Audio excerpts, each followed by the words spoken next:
Hello. This morning I thought we'd take a little look at how we can control mark frameworks and make them work a little bit better for us. We've done What's on Our Mind videos before on how you can tweak the frameworks to expose different fields, to make different fields visible when you're cataloguing. And I thought today I would look at how we can make fields mandatory, but also how we can make fields important when we're doing cataloging on the system. So to start with, let's just take a look at a cataloging framework in the raw, as it were. So I'm going to have a look at the books booklets and workbooks framework. Depending on how these have been set up for you, you might see some fields that are marked as required, and of course we know we can click through into those and save those and add in data into those fields. Moving on to the 2 tab, we can see the 245, the title field is also required, so it's mandatory. And of course, if I then try and save the record without filling that out, I'm going to have a prompt that the mandatory subfields aren't filled. Well, that's all fine. It's quite standard to want to be able to put a title in your record. But what about if there are different fields that we might want to populate, might want to ensure are populated? For example, the ISBN field might be an important one that you always want to be able to populate. Of course, that's going to trigger showing book jackets if you're enabling those, and it's also a useful search tool as well. So search field as well. So ISBNs might be one that you might consider making a required field. But there are other fields that might be important to you. For example, the date field, the 260C or the 264C, dependent on what you're using. So to make fields either mandatory or important, what I generally do is have a catalogue framework open, ready to catalogue in one tab, and then I'll go up to the administration module and open that in another tab and start working on controlling my framework within that tab. So under administration, under the catalogue heading, we have marked bibliographic framework. I can go through into that and pick the framework that I'm using. So this is the books framework here. Under actions menu, I go into mark structure. So once I'm in mark structure, I can see all the available fields that I potentially can edit. And on this first tab, I can actually see the 020. Of course, I can search for the field as well, search for the tag. But if I can see it, I can go straight to it. And if I want to change something about my 020 field, I can go along to actions, click on edit subfields.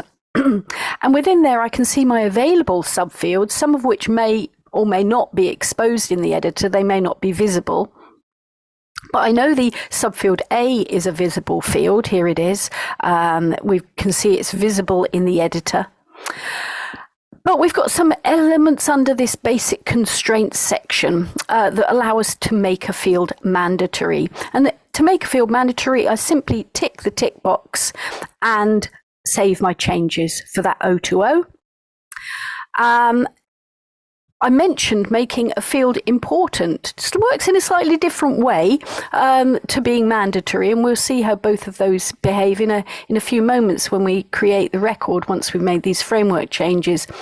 So if I go back into my framework structure using the breadcrumb trail there, I mentioned that another field that might be useful to for catalogers to enter data, or at least be prompted to ensure they've entered data, might be the 260 or the 264. So I'm going to search for the 260 here in my framework. There it is, the publication statement. So if I go into my actions and choose edit subfields, underneath the subfield A, 260 subfield A, this is my place of publication. Under the subfield C, this is my date of publication. And I can see it's set to be a repeatable field, but the other interesting tag here is that we've got an important tick box here, and I can tick the tick box in this instance and make that field prompt me that it's an important field when I'm saving my mark record in Koha. So making those two changes, when I save the changes to the framework, I've now changed my framework, my books framework. I'm going to go back to the catalogue record. And if I just cancel it, let's start another record using my books, booklets and workbooks framework. This is now encompassing those changes I made. So we've got some fields that are required. We know about those. We would enter those using the click box. But when I get down to the O2O here, we can see subfield A, the ISBN, is now a required field. So that's different. That's a change for us here. We've now controlled that framework and made it a required field. If I were to try and save the field without entering anything into that box, it's going to give me a prompt to make me enter something in. So I can put in my subfield here, my data here, my ISBN. I'll make one up. And when I've added that, of course, I'll carry on doing my regular cataloguing. If I've got authors, I enter those. But under the To tab, of course, I've got my title statement. And I'm going to put in my title of my book, my Controlling Mark Frameworks title. Glancing down this tab, for all the two tags here, I can see that the 260C that we modified in the framework has been given an important tag here.